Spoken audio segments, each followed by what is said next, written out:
Assalamualaikum, welcome back to my YouTube channel.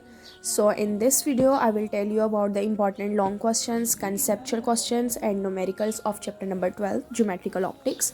Short questions इस chapter के और chapter number 10 और 11 के मैं ऑलरेडी शॉर्ट क्वेश्चंस भी लॉन्ग न्यूमेरिकल्स बता चुकी हूँ. You can visit my channel and watch the videos. Now we will move towards this chapter कि इसमें से कौन से इंपॉर्टेंट लॉन्ग क्वेश्चंस बन के आ सकते हैं. मोस्टली इस चैप्टर में से न्यूमेरिकल्स जो है ना इस चैप्टर के वो ज़्यादा इंपॉर्टेंट है, ठीक है. बट हम थ्योरेटिकल भी देखेंगे कि थ्योरी में लॉन्ग कौन सा बन सकता है इस चैप्टर में से. तो स्टार्टिंग से तो शॉर्ट क्वेश्चंस ही हैं, बट यहाँ पे जो रिफ्रैक्शन ऑफ लाइट है ये जो है लॉन्ग क्वेश्चन आ सकता है, बट इतना इंपॉर्टेंट नहीं है. रिफ्लेक्शन ऑफ लाइट भी और रिफ्रैक्शन ऑफ लाइट भी ये वैसे तो शॉर्ट क्वेश्चन के लिहाज से ही ज़्यादा इंपॉर्टेंट है, बट लॉन्ग क्वेश्चन के तौर पे आ सकते हैं, लेकिन इतना इंपॉर्टेंट नहीं है. तो अगर आप स्किप करना चाहते हैं तो आप स्किप कर सकते हैं. बाकी अगर लॉन्ग क्वेश्चन के लिहाज से अगर हम इंपॉर्टेंट देखें तो ये टोटल इंटरनल रिफ्लेक्शन वाला लॉन्ग इंपॉर्टेंट है. टोटल इंटरनल रिफ्लेक्शन इटसेल्फ भी और इसकी जो एप्लीकेशंस हैं वो भी बहुत ज़्यादा इंपॉर्टेंट है, ठीक है. एप्लीकेशंस में एक इसका ये जो ऑप्टिकल फाइबर वाला लॉन्ग है ना ये इंपॉर्टेंट है, ठीक है. तो ये आपने लॉन्ग के हिसाब से अच्छे तरीके से करना है. शॉर्ट के लिहाज से मैंने आपको बताया था कि आपको कितना करना पड़ेगा, बट लॉन्ग में तो आपको ये टोटल इंटरनल रिफ्लेक्शन वाला जो है वो पूरा पैराग्राफ अच्छे से लर्न होना चाहिए. उसके बाद नेक्स्ट अगर हम एप्लीकेशंस की बात करते हैं, अगर तो वो सिंपली एप्लीकेशंस का क्वेश्चन देता है तो ऑब्वियसली आपको चारों एप्लीकेशंस को ब्रीफली एक्सप्लेन करना पड़ेगा. बट अगर वो स्पेसिफाई कर देता है कि जस्ट आपने ऑप्टिकल फाइबर जो एप्लीकेशन है इन टोटल इंटरनल रिफ्लेक्शन की उसको एक्सप्लेन करना है, फिर बस आपने ऑप्टिकल फाइबर को अच्छे तरीके से एक्सप्लेन करना है. कॉर क्लैडिंग उसका सारा आपने अच्छे तरीके से बताना है, उसकी डायग्राम बनानी है आपने, ठीक है.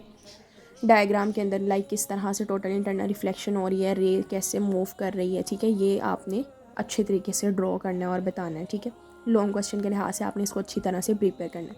नेक्स्ट अगर हम देखें लाइट पाइप और एंडोस्कोप, तो ये जो दोनों क्वेश्चंस हैं ना ये वैसे तो शॉर्ट के लिहाज से ज़्यादा इंपॉर्टेंट हैं, लॉन्ग के हिसाब से इतना इंपॉर्टेंट नहीं है. उसके बाद जो रिफ्रैक्शन थ्रू प्रिज्म है ना ये भी लॉन्ग क्वेश्चन है, इसको भी आपने लॉन्ग क्वेश्चन के तौर पे प्रिपेयर करना है, ठीक है. ये आपको अच्छे तरीके से मालूम होना चाहिए. ये एक छोटा सा ही पैराग्राफ है, आपने अच्छे तरीके से इसको याद करना है. और साथ में जो इसकी नेक्स्ट पेज पे डायग्राम है ना वो भी आपने करनी है. एंड आई थिंक ये पास्ट पेपर में भी क्वेश्चन आ चुका है. रिफ्रैक्शन थ्रू प्रिज्म या रिफ्लेक्शन थ्रू प्रिज्म था या रिफ्रैक्शन थ्रू प्रिज्म था. वो जो रिफ्लेक्शन ये पीछे एप्लीकेशन में गुजरा है ना वो वाला भी और ये वाला भी, ठीक है. इन दोनों में से देख लीजिएगा कि कौन सा पास्ट पेपर में आया हो. नेक्स्ट पे अगर हम मूव करते हैं आगे, ये सारी जो है शॉर्ट के तौर पे ही आपने करना है. उसके बाद आगे आ जाता है एप्लीकेशंस ऑफ लेंसेज. अब जैसे applications of total internal reflection important था, इसी तरह एप्लीकेशन ऑफ लेंसेज भी आपने अच्छे से लर्न करना है. इसमें 3 एप्लीकेशंस हैं, कैमरा है, स्लाइड प्रोजेक्टर है, फोटोग्राफ इनलार्जर है. ये आपको अच्छे से लर्न होना चाहिए. इसमें जो जो चीज़ें आपने शॉर्ट की लिहाज से करनी थी वो मैंने ऑलरेडी वीडियो में बताई हैं, वो कर लें शॉर्ट के लिए, और बाकी आपने चीज़ें लॉन्ग के लिए करनी है. लॉन्ग में आप डायग्राम्स इसके स्किप कर सकते हैं, ठीक है. उसके बाद सिंपल माइक्रोस्कोप, कंपाउंड माइक्रोस्कोप और टेलीस्कोप, ये तीनों लॉन्ग क्वेश्चन अच्छी तरह से आपने प्रिपेयर करने हैं, ठीक है. सिंपल माइक्रोस्कोप में ये सारा डेफिनेशन, फॉर्मूला, रिजॉल्विंग पावर की डेफिनेशन लिखनी है.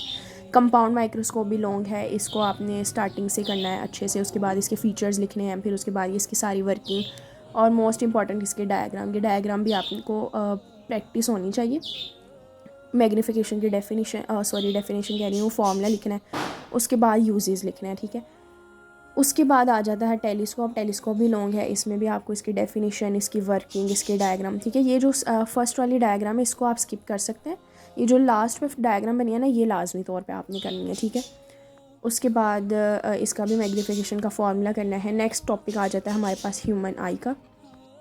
ह्यूमन आई वाला टॉपिक भी आपने लॉन्ग के हिसाब से करना है, लेकिन ना ह्यूमन आई का मेजॉरिटी जो शुरू वाला पोर्शन है ना वो इतना ज़्यादा इंपॉर्टेंट नहीं है लॉन्ग के लिहाज से. ज़्यादा इसका इंपॉर्टेंट जो नेक्स्ट वाला पार्ट है ना डिफेक्ट्स ऑफ वीएन वाला, वो इंपॉर्टेंट है. तो डिफेक्ट्स ऑफ वीएन आपको लॉन्ग के लिहाज से अच्छे तरीके से प्रिपेयर होनी चाहिए. नियर साइडनेस क्या होती है, फार साइडनेस क्या होती है, ये डिफेक्ट किस वजह से होता है, ये डिफेक्ट को हम करेक्ट कैसे कर सकते हैं. उसके बाद जो इसकी डायग्राम्स है ना उसको आप स्किप कर सकते हैं, ठीक है. बट बाकी जो थ्योरी है ना वो आपने अच्छी तरह से लर्न करनी है. बट जो सिंपल माइक्रोस्कोप, कंपाउंड माइक्रोस्कोप और टेलीस्कोप की डायग्राम्स है ना जो मैंने आपको बताई हैं वो वाली तो आपने लाजमी करनी है, ठीक है.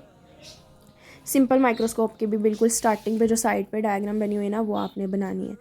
अच्छा, ये तो हो गए इस चैप्टर के लॉन्ग क्वेश्चंस थ्योरी के हिसाब से, ठीक है। उसके बाद अब हम नेक्स्ट चलते हैं इसकी एक्सरसाइज पे।